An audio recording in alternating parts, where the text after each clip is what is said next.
You know, many of us know the short surahs of the Quran by heart. We've recited them our whole lives. But what if two of the most familiar chapters, Al-Masad and Al-Kawthar, aren't actually separate stories? What if they're two sides of the same coin, a profound, contrasting framework for the choices we have to make, well, every single day? Let's dive into that idea. So we start with one of the most powerful, and let's be honest, dramatic verses in the entire Quran. It's just absolute, final. It's a declaration of complete and utter ruin that is echoed through the centuries. But the sources we're looking at today suggest there's a much, much deeper layer to what's going on here. And that is the central question for this whole explainer.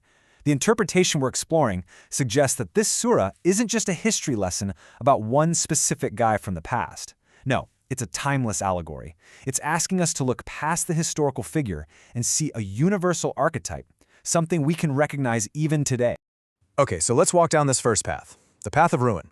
We're going to try and reframe Surah Al-Masad not as just a simple condemnation, but as a really detailed blueprint for the inevitable consequences of oppression and corruption.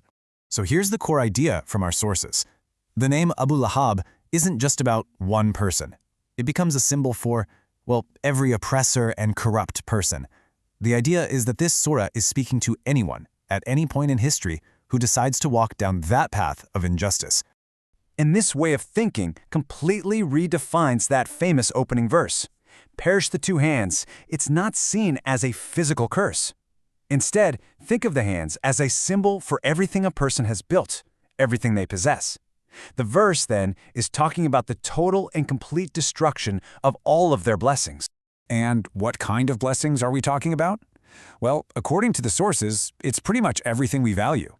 The wealth they piled up through corruption, it turns to bankruptcy. The health they always took for granted, it's lost to illness. Their power, their influence, it just vanishes.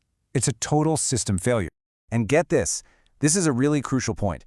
This isn't just about some punishment waiting in the afterlife. The sources really emphasize that this ruin, this complete loss of blessings, it happens right here, right now. The consequence of corruption is a tormented life in this world, long before the next one even begins. Okay, so what about their accomplices, right? The surah mentions the carrier of firewood. In this interpretation, she represents anyone who collaborates in the injustice, and the sources suggest this fascinating twist. These partners in crime are destined to become the instruments of each other's punishment. They literally end up tormenting one another as their corrupt world just collapses around them.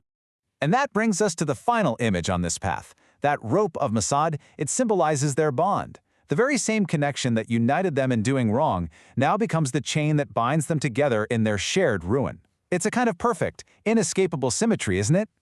I mean, it's a bleak picture. The path of corruption leads to total, absolute loss.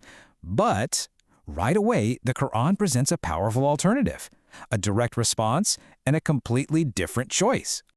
So now let's pivot to Surah Al-Kawthar. This surah offers a divine counter-narrative. It's the total opposite of Al-Masad. It's the path of abundance. First things first, we have to rethink what Al-Kawthar even means.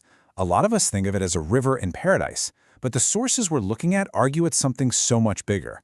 It represents every type of blessing, an overflowing, all-encompassing abundance of goodness, both in this world and the next.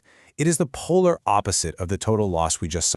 So if someone is granted this state of Al-Kawthar, this incredible generosity from the divine, what's the right response? What are you supposed to do? Well, the surah gives two really clear instructions. And here's how the sources break those instructions down. Pray is understood in its deeper sense, to express genuine gratitude for this incredible abundance of blessings. But the interpretation of wanhar, or sacrifice, is what's really striking. It's not about a literal physical sacrifice. It's a spiritual one, to actively pray for protection from the very same corruptors and oppressors we just talked about in Surah Al-Masad, those who want to destroy these blessings.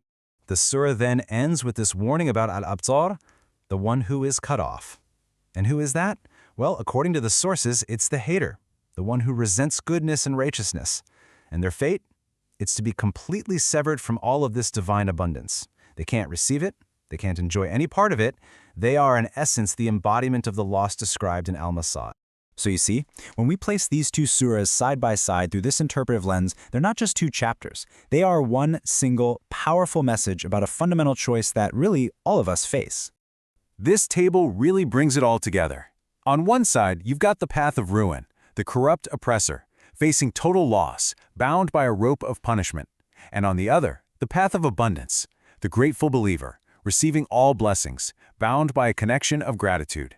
Two figures, two outcomes, two completely different destinies. And that brings us to the final question, the real takeaway. This ancient text, when you view it through this lens, presents a timeless choice. It suggests that every single day, in our actions, in our intentions, we are choosing which path we walk, the one that leads to the ruin of all blessings or the one that leads to an abundance of them. The choice, as these surahs present it, is ultimately ours.